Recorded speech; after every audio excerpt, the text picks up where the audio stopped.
अरे दीदी, बहुत गर्मी लग रही है, जल्दी से सत्तू का शरबत बना दो ताकि गर्मी को भगा दूं। हाँ दीदी। हाँ हाँ, बस बना रही हूँ। गरीब सलोनी जैसे तैसे सत्तू का शरबत बनाकर अपनी बहनों को पिलाती है तो चारों बहनें अजीब सा मुंह बनाती हैं। इयो, दीदी कैसा शरबत बनाया है, ये तो वो है ही नहीं जैसे मम्मी बनाती थी। हाँ दीदी, इसका स्वाद तो बहुत अजीब सा है। दीदी, ये सत्तू का शरबत नहीं है, ऐसे हम गर्मी में तरोताजा कैसे होंगे, ये तो मुझे आटे के घोल का लग रहा है। मम्मी होती तो हमें कितना अच्छा शरबत बना कर देती थी, लेकिन अब हम अनाथ हो गए। मुझे माफ कर दो तुम चारों, तुम्हें तो पता है घर में कुछ भी ढंग का खाने पीने को नहीं है, सिर्फ खिचड़ी दाल थी, सत्तू नहीं था, इसलिए मैंने आटे के घोल को ही शरबत बनाकर दे दिया। सोचा था कि तुम्हें पता नहीं चलेगा, पर पता चल गया। मम्मी पापा के जाने के बाद सब कुछ बहुत मुश्किल हो गया है। दीदी ऐसे रो नहीं, आपको ऐसे देखकर अच्छा नहीं लगता। मुझे भी तुम लोगों को ऐसे परेशान करना अच्छा नहीं लगता। तुम जानते हो घर में पैसे नहीं हैं, ऊपर से गर्मी है। जब पैसे लाऊंगी तो सत्तू का शरबत बना दूंगी। भले ही हम अनाथ हो गए, लेकिन अपने आप को कभी अनाथ मत समझना। तुम्हारी बड़ी बहन हमेशा तुम्हारे साथ है। तभी चारों बहनें सलोनी के गले लग जाती हैं। कुछ देर बाद सलोनी अपनी बहनों के लिए ज्यादा पानी डालकर खिचड़ी बना देती है। एक पंखा था, वो भी चलना बंद हो गया था। ओहो, बस इसकी कमी थी, अब ये भी बंद हो गया। अब हम गर्मी में कैसे रहेंगे? हमारे घर में कुछ भी नहीं है, ना बेड, ना सोफा, ना कुर्सी, ना खुद को देखने के लिए शीशा, और ना ही फ्रिज, वरना हम बहुत ठंडा पानी पीते। ये गरीबी और गर्मी ने हम बच्चों की जान ले रखी है। दीदी, मुझसे ये पानी वाली खिचड़ी नहीं खाई जा रही। मुझे भी दीदी खाने का मन नहीं है, मेरे को अच्छा अच्छा खाना खाना है। कचौड़ी, पूरी, मटर पनीर, दाल मखनी, चावल, आइसक्रीम, कोल्ड ड्रिंक, ये सब हमें कब खाने को मिलेगा? देखो, ये सब खाने को जब मिलेगा जब मैं नौकरी करने चली जाऊंगी। तब तक थोड़ा सब्र कर लो, मैं आज ही काम देख कर आती हूँ। फिलहाल सब मेरे साथ बैठकर खाना खा लो। ठीक है दीदी। सलोनी अपनी बहनों के साथ बैठकर खाना खा लेती है कि तभी लाल लाल चींटियां उनके पास आ जाती हैं। दीदी देखो, लाल चींटियां कहीं काट ना ले। हमारे घर में कहां से आ गई? हमारे पास कुछ मीठा भी खाने को नहीं है। दीदी ने भगाओ ना। चिंता मत करो, तुम्हें ये काटेंगी नहीं। मैं अभी हल्दी डाल देती हूँ जिससे ये अंदर को ना आ पाए। फिर दीपा वहां पर हल्दी छिड़क देती है। इसके बाद चींटियां आना बंद हो जाती हैं। वहीं सलोनी भी धूप में परेशान होकर अपने लिए काम ढूंढती है, लेकिन कोई भी उसे काम नहीं देता। वो घर में घुसी ही थी कि इतने में सबसे छोटी बहन उसे पानी देने के चक्कर में मटका फोड़ देती है, जिससे सारा ठंडा पानी गिर जाता है। दीदी सॉरी, मुझसे गलती हो गई। मैं तो आपको ठंडा पानी देना चाहती थी, मटके का। अरे किंजल, तुम्हें ये करने की क्या जरूरत थी? मैं अपने आप ले लेती। अब हो गया ना नुकसान। ठंडा पानी पीने से भी हाथ धो बैठ गए। अब कुएं से पानी लाना पड़ेगा, और वो भी ठंडा नहीं होगा। इतनी प्यास लग रही थी। दीदी वो बहुत छोटी है, उसे कुछ मत बोलो, मैं कुएं से पानी ले आती हूँ। पर अब पानी रखेंगे किसमें? एक स्टील की बाल्टी है, उसमें ही रख लेंगे। सलोनी बिखरे हुए पानी की जगह को साफ करती है और दीपा कुएं से धूप में पानी लेने चली जाती है, जहां उसे बहुत पसीना आता है। पांचों अनाथ बहनों की जिंदगी में बिना माँ बाप के बहुत संघर्ष था। कभी खाने के लिए तो कभी पानी पीने के लिए। रहने की भी अच्छी जगह नहीं थी। जैसे तैसे बच्चे रह रहे थे, लेकिन अब तो घर का अनाज भी खत्म होने को आया था। फिर कुएं का गर्म पानी पीकर सलोनी बैठ जाती है। हे भगवान, एक तो मुझे काम भी नहीं मिल रहा, ऊपर से मटका भी टूट गया। अब मटका 40-50 रुपए का आएगा, कहाँ से पैसे आएंगे? हमारे पास पैसे नहीं है और इस पानी से प्यास भी नहीं बुझ रही। दीदी, मम्मी पापा के जाने के बाद हमारे साथ क्या क्या हो रहा है? ऊपर से हम सबको धीरे धीरे बहुत पसीना आ रहा है, गर्मी लग रही है, पंखा भी ठीक करवाना था। काश हमें थोड़ी सी बर्फ मिल जाती। दीदी, दुकान पर बर्फ आती है, 10-15 रुपए का पैकेट होता है जमी हुई बर्फ का। हमारे पास उतने भी पैसे नहीं है रश्मि, वरना बर्फ डालकर बाल्टी में डाल देते तो ठंडा पानी पीने को हो जाता।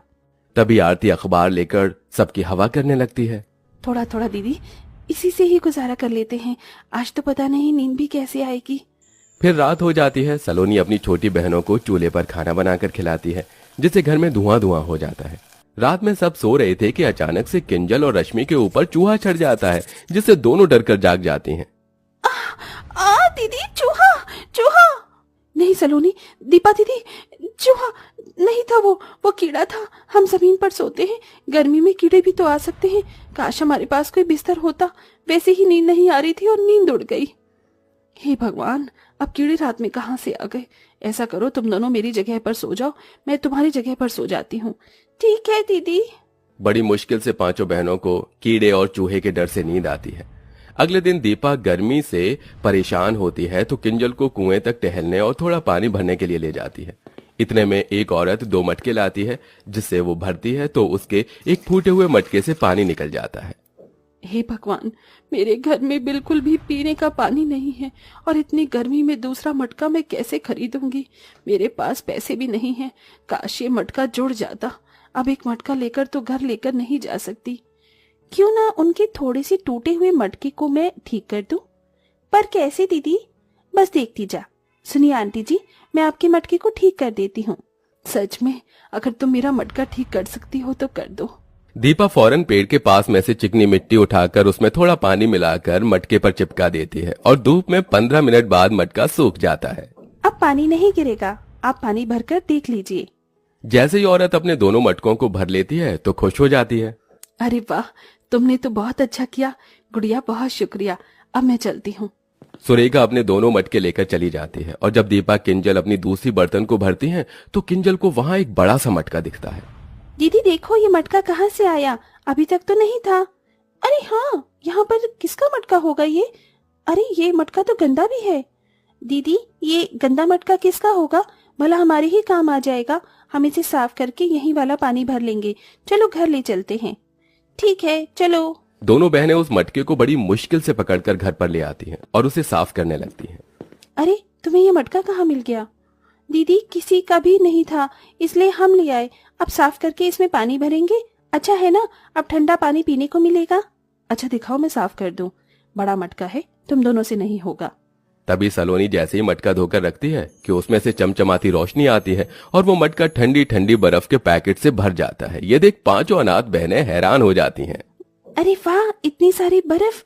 इसमें तो हम बहुत ठंडा पानी पी सकते हैं। हाँ हाँ, जल्दी जल्दी पी लो, कहीं बर्फ पिघल ना जाए। पांचों बहन बर्फ देखकर सब कुछ भूल जाती हैं और ठंडा ठंडा पानी पी लेती हैं। अरे हमने इसका ठंडा पानी तो पी लिया, पर ये मटके से अचानक से बर्फ कहाँ से आ गई? मुझे तो कोई जादू लगता है। काश हमारे घर में पंखा चल जाता तो इस गर्मी से तो बच जाते। तभी उस मटके से एक जादुई रोशनी निकलती है। मटके की ठंडी ठंडी बर्फ से पूरा घर बर्फ की ठंडक से भर जाता है। अरे वाह, अभी तो हमारे पसीने आ रहे थे, बहुत गर्मी लग रही थी, और तुमने देखा अभी एक जादू हुआ जिससे हमारा घर एक बर्फ की जैसी ठंडक दे रहा है। हाँ दीदी, ये तो सच में जादू निकला। और इस बड़े से जादुई मटके में बहुत सारे बर्फ के पैकेट हैं। इसे हम बेचकर इस गर्मी में पैसे कमा सकते हैं। अरे हाँ, ये तो मैंने सोचा ही नहीं। और उसके बाद हम कूलर लेंगे, एक बेड लेंगे।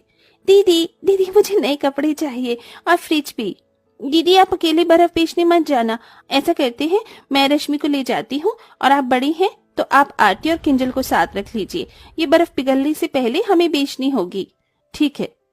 पांचों अनाथ बहनें एक पन्नी में जादुई मटके से बर्फ के पैकेट निकाल कर उसमें रख लेती हैं और अलग अलग दिशा में बेचने चली जाती हैं, जहां लोग सस्ती बर्फ देखकर खरीदने लगते हैं।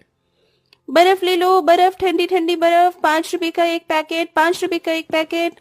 दीदी, मेरे पास सिर्फ 4 रुपए है। मेरे घर में फ्रिज नहीं है। आप इतने में ही बर्फ दे दो।